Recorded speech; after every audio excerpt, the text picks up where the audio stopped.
Welcome back to eRotic, the brand. Hi, my name is Eden Lee Middleman, your favorite dating and sex coach. And today we are going to do a similar video to one I already did. And we're going to talk about the best positions for those that are on the larger side. Now, I like to humble my larger men because they're usually boosted by girls that know nothing about size and haven't really had that experience. Every woman's body is different, and therefore penis size is very subjective, in terms of preference. They don't know what 6 inches is on a ruler. So we don't want to really listen to people who are uneducated with that. And we don't want to let that cloud our judgment or boost our egos a little bit too much here. Larger does pose many issues in the bedroom, and it can be very uncomfortable for your partner, limiting the amount of positions and the duration of sex. Sometimes people can't even finish or get close to it because they find it so painful and uncomfortable. It sucks. So whether you're bigger or smaller, either of those pose difficulties with specific positions, right? Now, before we get into it, I want you to understand that penetration is not the be-all and end-all. I know that we're taught that vaginal penetration is the only way. Most women find it very hard to orgasm through just vaginal penetration. A lot of girls require clit stimulation. So if you are larger or you are smaller, it doesn't matter. You should be focusing on stimulating her body in other ways. I also made videos about the erogenous zones of both his and her bodies. And I'm going to leave the female erogenous zones video down below. And these are points in the body that will sexually arouse your partner that you can utilize in all positions to elevate pleasure and to elevate the experience in general. The more you know, the better you are in bed and the more confident you are. I just want to throw that in there before we get into these positions. Position number 1, spooning. People are like, oh my God, spooning, are you sure? That sounds pretty deep. That's too much. If you know you're on the larger side, you know to take it easy and to not fully go all the way in, to gauge and communicate with your partner. So all positions are technically available to you, except maybe not fully. So you kind of have to do a little bit at a time with each position and gauge it. Spooning allows, and it's kind of opposite than the other video that I made. Your partner, there's a booty. Okay, we're spooning from behind. That's what spooning is. The booty takes up some precious real estate, and you have a longer way to go with your penis. So it feels like there is some contact with, obviously, your partner on some of your penis, and the rest is penetrating her. This is great for just enough amount of penetration for most women, obviously depending on how large you are. And your partner can stick out their butt more to create more distance. If you're angling yourself lower and trying to get more direct vaginal penetration, obviously it's going to be deeper. So sometimes just not angling yourself underneath there and allowing some of the space to be taken up by the booty is helpful for creating some space and making it easier on your partner for penetration. Similar to spooning, we're going to do spooning reverse, face to face. Now, we're not lifting a leg because that creates direct access to deep penetration. We want less access. We want more space. Are you guys picking up what I'm putting down? I can't get too graphic because, again, like I've said in my other video, YouTube's out to get me. We love YouTube, but I understand there are certain restrictions and things I can't say, even though sometimes it's just for education purposes. I don't know why it's such a problem. Nonetheless, when you're spooning face to face, her legs are straight down and so are yours. You're just using your hips to thrust. That is it. And your partner has the ability to kind of shift around and get more comfortable, create more space for her, and you can do the same. It's very intimate, face to face, hot, it's cute, it's sexy. You can kiss, you can make out.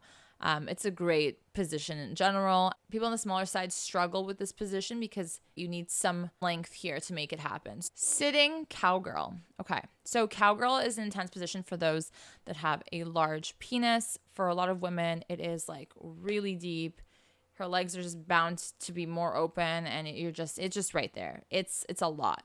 But when you're doing a sitting cowgirl, she can bend her knees however she likes. I was just being on her knees. And you're sitting, okay? You're sitting on a couch.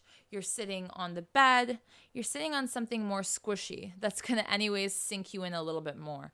You don't want to be sitting on a pillow. You don't want to prop your hips up because you don't need that, right? You don't need deeper penetration.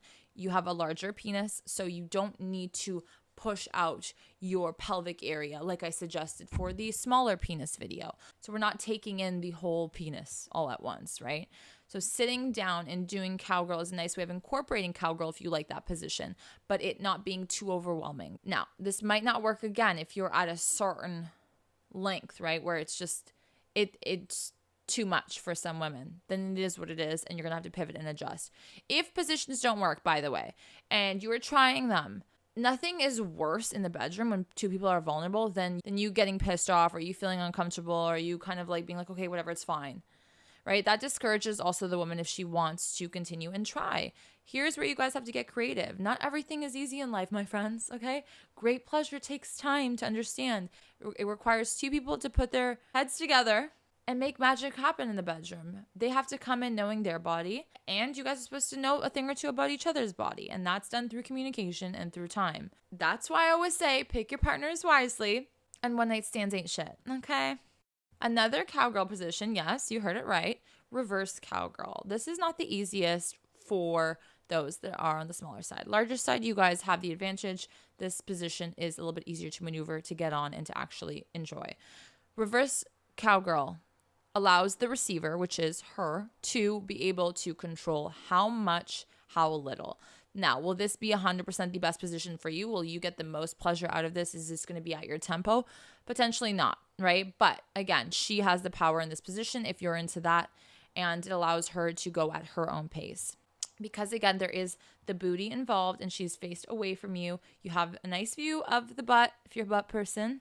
She can push herself forward and back as much as she wants. This is one of my favorite positions, believe it or not. This is what they call reverse missionary, but all it really is the woman's lying on her stomach, her butt's here, you're coming in from behind and penetrating her. Again, booty's involved. It's similar to the spooning situation, and it's really nice to go from like side spooning to this position. It's really easy to just kind of roll together and go to town, and then you can work your way up to doggy from this position. I just taught you 3 positions to morph into naturally and make it a whole experience. The girl has the chance to, stimulate her clit if she wants to, or she can kind of like just enjoy and be Patrick the Starfish. I'm going to throw in another recommendation if you're finding it really hard with a larger penis. There are such things as depth limitator toys, and I will link some down below that have had good reviews for those that need a little bit of their dick real estate to be taken up, okay? So that it's just easier for their partner and they're not feeling overwhelmed and you still are getting pleasure throughout your entire penis. I mean, it's just a win-win. So there are other toys that you can use, and there's no shame in using those, especially if it's helping increase comfort in the bedroom for your partner. If any of you guys have any more positions or tips for those that are on the larger size, leave them in the comments down below. I hope this helped you guys, and I hope this was informative. It is simple, straight to the point, but it is effective. Keep that in mind. We're looking at distance here. We're looking at penetration at a slower pace, and we're looking to find comfort with our partner. Every woman is different. Every person is different. A lot of women feel pressure to perform and to do the best they can, even if that means that they're going through pain. So please check in with your partner and make sure that she is okay and actually enjoying this and not just doing this to please you and to show off that she can handle it. It's not a matter of can you handle it. It's every vagina is different, and some girls can only take so much, and that is the truth, and there's no shame in that. Just like every dick size is different.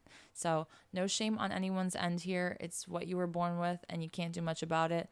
We just have to learn to deal with it, be creative, be confident, and be okay with it, and pivot. Thank you guys so much for watching. Don't forget to give this video a thumbs up, subscribe to my YouTube channel, and hit the bell for the notifications. They're free if you want to be notified when I post and when another video like this might come out so that you don't miss it. And if you're listening to this on the podcast, guys, you know what to do. Rate it 5 large and in charge stars. It really does help the podcast out so much, and it means the world to me. Subscribe and follow the podcast as well. And I will see you guys back here very soon. For those that don't know, I do have my own personal YouTube channel as well, in addition to this one. So if you want more of me in a more personal light, more of my life, more vloggy style stuff, milestones, things going on in my life, if you care, if you're just nosy, then I will leave my channel down below. It is called Eden Lee Vlogs.